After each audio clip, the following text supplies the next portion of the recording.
And then someone on Twitter at the time said, hey, you should fight Zuck. And I said, well, I'm willing to fight if he is. And then Zuck posted, I think on Instagram or something, name the place or something to that effect.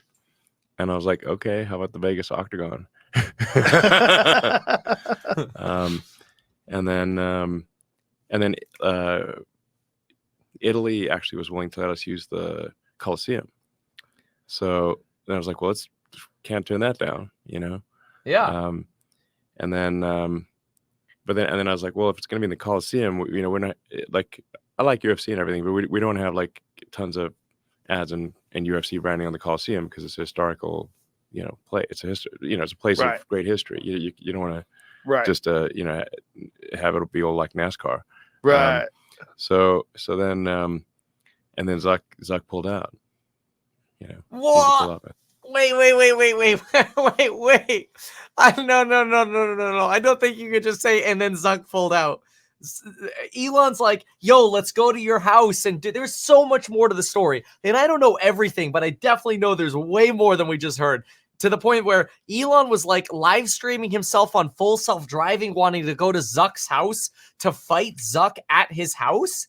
And then Zuck's like, no, man, like, no free testing of the skills, basically, bro. Like, if you want to do a fight, let's do it real. And Elon's like, yo, why are you chicken to scrimmage me? And then it kind of just like faded, and then nobody ever heard about it again.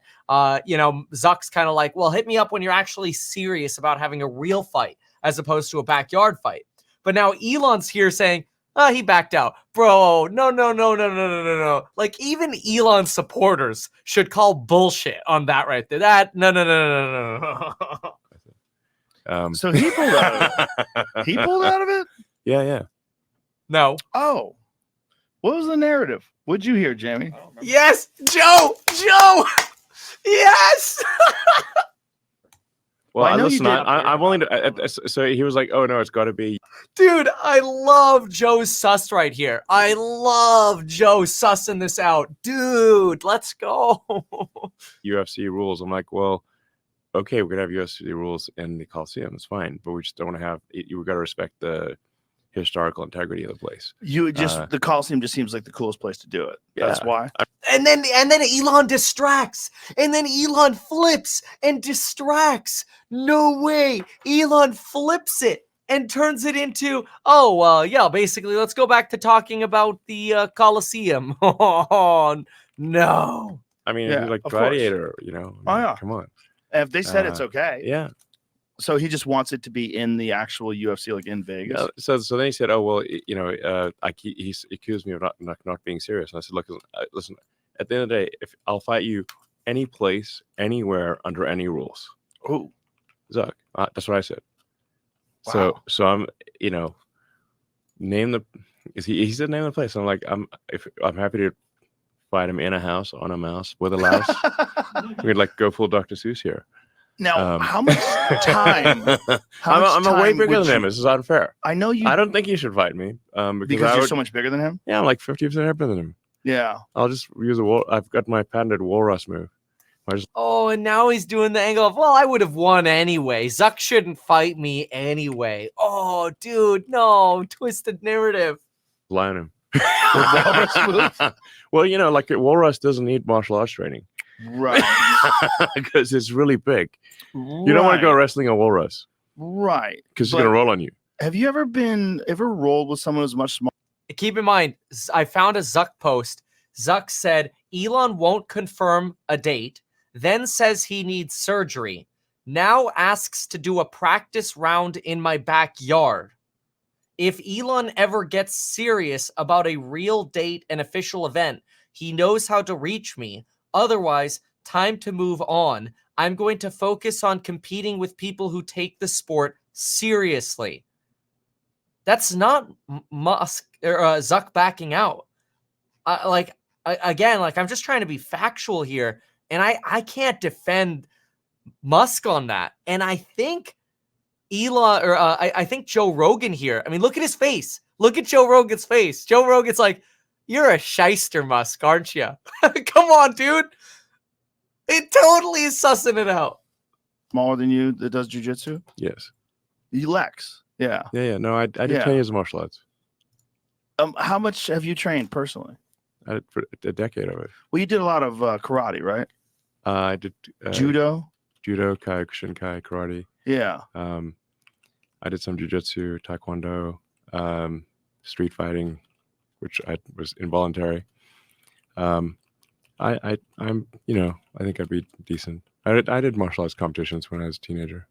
Really interesting. So Yeah. look at you, George St. Pierre, Elon, Yeah, but John Danaher, the great master, and Lex Friedman. But like Lex is I think he's got like 20% heavier than Zuck. So, and I'm way bigger than Lex. Yeah. That's why they have weight categories. Oh yeah. Yeah. Did you get a chance to talk to Danaher at all? The guy on the left? Yeah, That guy's fascinating. no. Do you know his history? No, he's from New Zealand or something. He was a professor of philosophy at Columbia. Okay. And fell in love with jiu-jitsu. Okay. I mean, fell in love with it to the point where he was sleeping on the mats and teaching all day long. He's an obsessive. He is a real Kaizen disciple. And he seems zen. Oh man, he's one of the most unique characters I've ever met in my life. Yeah. One of the most. I will say that is very unsurprising for Elon Musk to spin the narrative like that. Huge credit to Joe Rogan for sussing that out. Never ended up getting the full narrative here from Rogan or the staff or whatever. In fairness, I think that's awkward. Like, let other people do that, like me, from a third person point of view, because if Joe Rogan fact checks him and makes him look like a fool on the show, Elon's not going to come back to the show. Other people might not want to come to the show. So it's very difficult in Joe Rogan's position, but he gave enough of an indication where he's like, I'm on to this. I know all about the narrative. I'm letting you tell a story. I know what the story should sound like, and that ain't it. All right. Wow. So let's keep going with the podcast. Most brilliant men I've ever met. And he's completely dedicated to jiu-jitsu. And he has raised through this, particularly Let's this go ahead one a little bit. Him to a duel under any circumstances. Sword fight? What? But, how much you need to prepare? I don't need any time. No time at all? No. How's your cardio? Wait. No, what? Let's go back. Instructor. There's more fight. He doesn't really have that hair. He bleaches it. John Danaher is universally regarded as the greatest jiu-jitsu instructor alive. And his student is universally regarded as the greatest jiu-jitsu competitor alive. Yeah.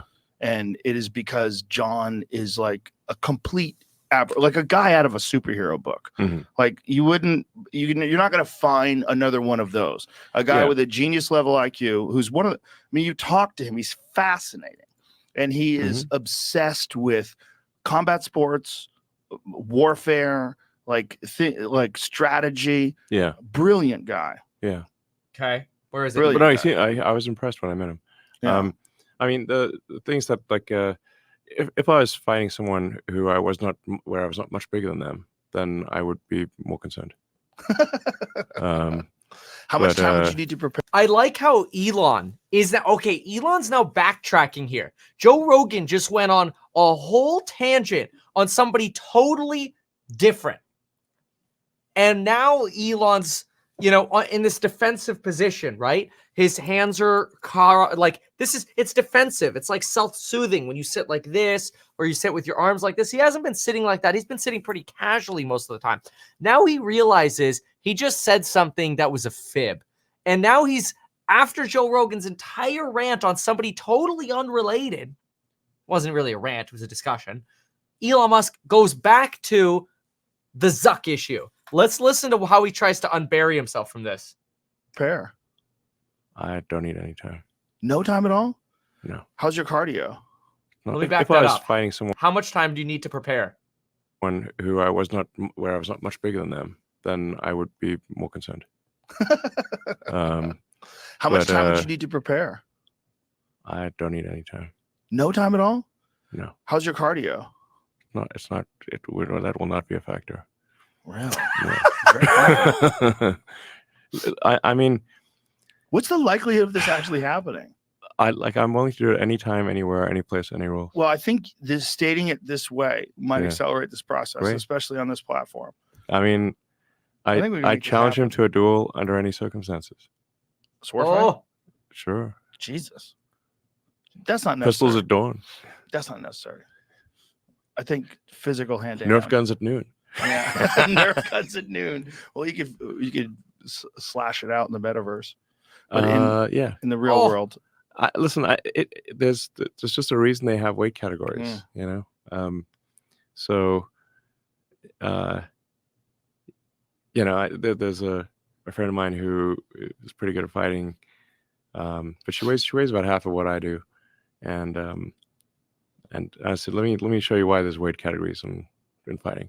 And I'm gonna do a move called the Walrus, and you have to I'm just gonna lie on you. I'm not gonna put you in a lock or anything. I'm just gonna lie on you, but I'm gonna, you know, position myself such that it's hard to get out from under me, and I'm gonna lie crossways on you, and you try to get away, and you won't be able to get away, because you couldn't.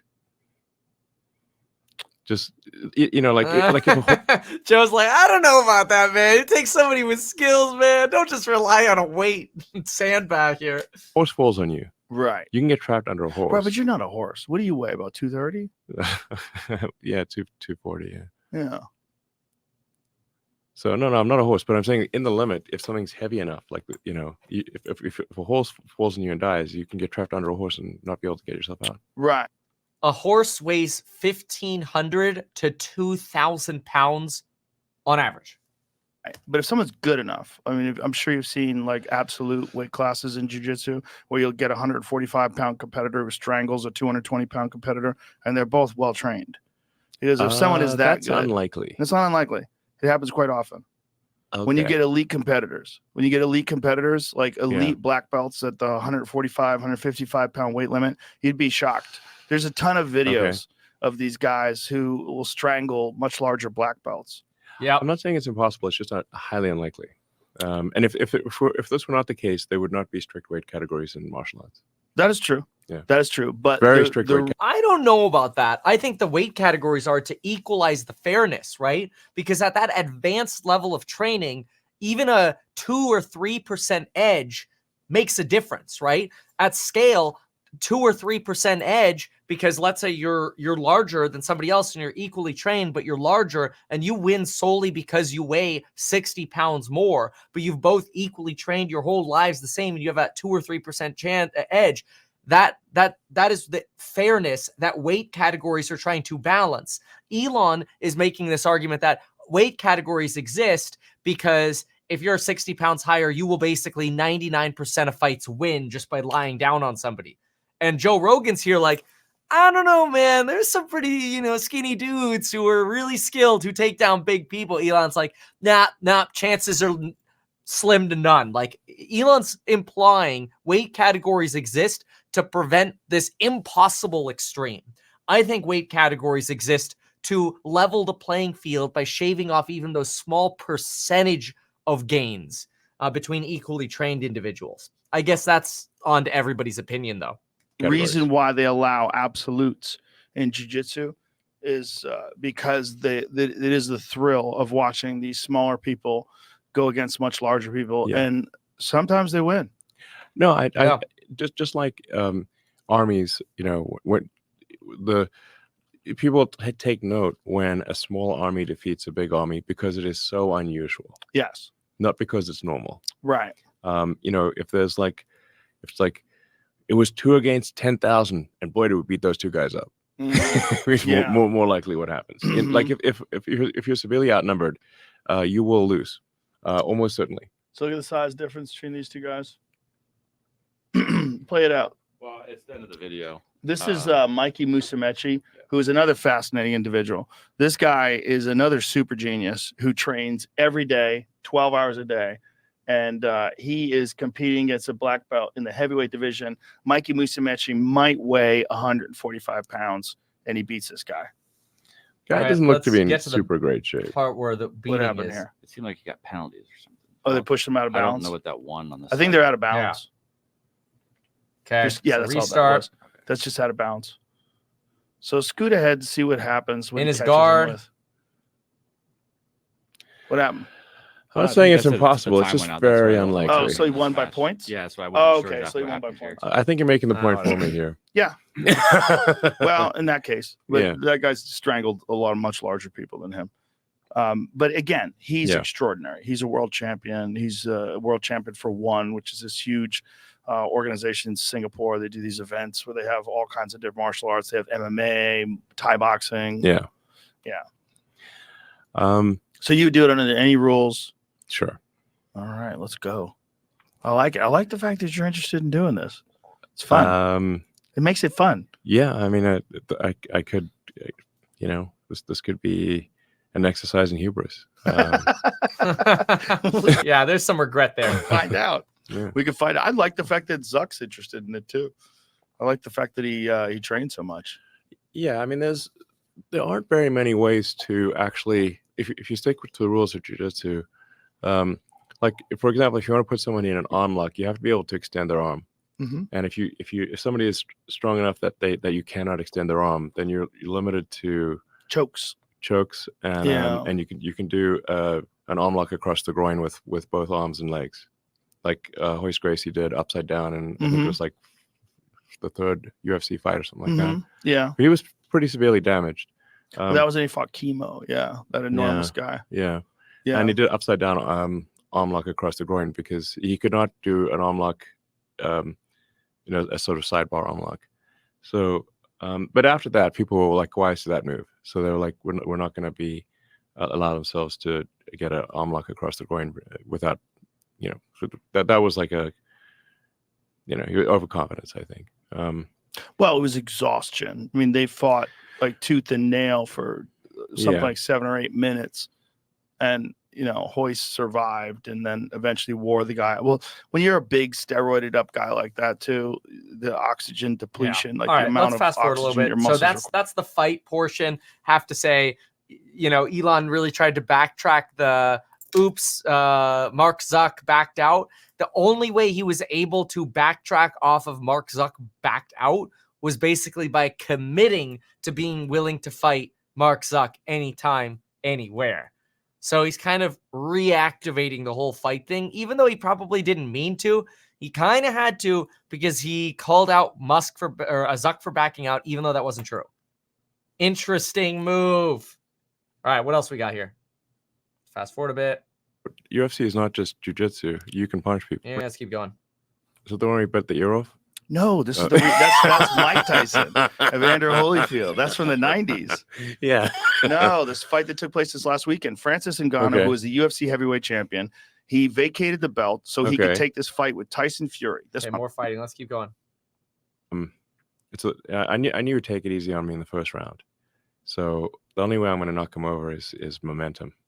So I got to basically run. Wait. We're back to more fight stuff. Hold on. This part seems interesting.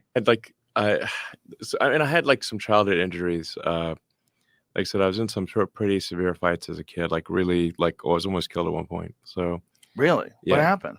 I was just in school in South Africa. It's a very violent place. There's been many involuntary fights. It's just the way it was. But anyway, so I had I had some rugby injuries as well. I saw South Africa won the World Cup, which is cool, and in rugby. So I think that was like not a good starting position.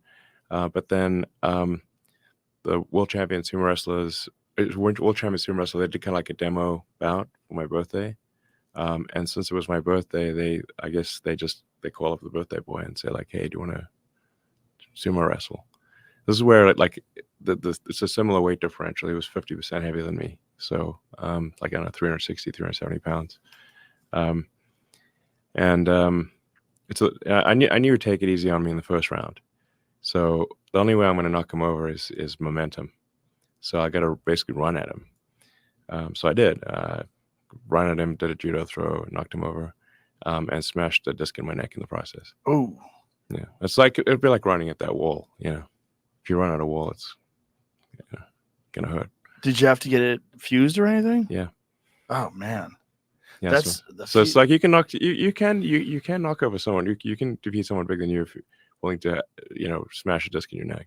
Yeah. Well, if you know what you're doing and you're willing to smash a disc in your neck.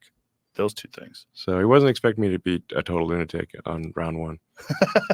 And he defeated me obviously in round 2 and 3 because he was like, oh, knows what to expect. But All right, let's keep going. C6 because it could slide, and when it would slide forward, the C5 C6 would bang and crunch the nerve. And what does the normal neck This has to do with the surgery. do? So insanely powerful and fast. Yeah. Cool. So you compete at the highest level with your neck fused. Yeah. I'm not too worried about that. Aljamain Sterling, who was the UFC bantamweight champion, he got his neck fused, got a disc replaced rather in his neck, and then went on to defend his title 3 times. Still, This isn't helping Elon. Elon's trying to use the surgery as an out, and now Elon's like, damn. Look at Joe's face there in that clip. Wait, look at that. Look at that. Joe's like, got you, bitch. Hold on, what is going on here? just a few decades ago. Yeah. Now you're good to go. It'll be Wait. okay then. Yeah, well, medical science is pretty fucking incredible what they can do now. You know, I mean, injuries that would have you would have been fucked for the rest of your life just a few decades ago. Yeah. Now you're good to go. Yeah. So I'm excited. We've kind of rekindled this Zuck versus Elon fire. No, I mean, he's checking out. That's I don't think he's checking out. yeah, no, he's checking out. Do you think so? Yeah. Buck, buck, buck. Well, maybe he's listening. Suck, suck, suck. Suck, suck, suck. I'll goad him into fighting using taunts. It might work. Yeah. I mean, somehow or another, you got him Buck, to buck, agree suck, in the suck, first suck. place. I was stunned. Surely he will respond to a taunt like that. Yeah, surely. I mean, how can you resist? How can you resist? Yeah. Exactly. Let's go full schoolyard taunting. What if there was like real consequences on the line? Like, what if you guys had a real bet? Okay, sure. Like the moderation team from X takes over moderation of Facebook if you win. No problem. Sounds good. And if he wins, vice versa. There's a fight for civilization. Yeah. A literal fight for civilization. I mean, I'll do it. Wow. Heavy. Sure. And you wouldn't even train for this? No, I'd train a little bit. Train a little bit? Yeah. Like how many weeks you need? I mean, I don't have to train. I could do it like tomorrow. I tried going to his house actually. Did you really? Yeah, because he lives in Palo Alto. And we're doing some, Tesla full self-driving testing. So See, this is Elon literally trying to go back once again. We're like 40 to 50 minutes now from the fib of, oh, Zuck backed out. Elon keeps going back to it because he feels bad that he basically got exposed. Oh. I'm like, well, got to pick a destination. Did you press the button, go do navigate to Zuck's house? Yeah, basically. Joe is so good. He's so good because he's like, I'm your friend, Elon. Oh, it's so easy. Boop, boop. Oh, yeah, I'm on autopilot. Like he's totally trying to like soften Elon's guilt here. He's a pro interviewer. It's not far. He's like I think he's like 3 miles away from the Tesla California headquarters. Wow. But I don't know. There's nobody there. He's probably in Hawaii. He was, according to a spokesman, he was traveling. Oh yeah. It'd been wild if he was there. Yeah, what would you say? No, I literally like anytime. I just thought it was funny to go like, I'm coming over to your house. I'm gonna get you. Well, it's even more funny when it's 2 of the richest guys in the world. Yeah. Yeah. So anyway, he didn't answer. Well, too bad. Yeah, too bad. It's just fun. It's fun, and I'm glad you're interested just for the fun of it. I mean, I think it would be actually like Dana White thinks it would be like the a really big ticket fight. It would be fucking huge. Yeah, I would commentate on that. Yeah, I mean It the would proceeds be could go to charity and stuff. It'd be huge. Yeah, it'd be crazy. People would want to see what the hell's going on. Oh my god, it would be fucking huge. Yeah, yeah, it would be really crazy. Crazy. Like if they close the thing. Yeah. And Bruce Buffer is in there. Yeah. It's time. Let's go. The place would go fucking bananas. Bananas. Yeah. Yeah. Let's do it. Does it have to be in the Coliseum? Would you agree? No, I'll do it anywhere. I literally said anywhere, right, anywhere, anytime. You know where you should do any it? rules. You know where you should do it? The Sphere in Las Vegas. The Sphere is great. I was just there. Amazing. It's amazing.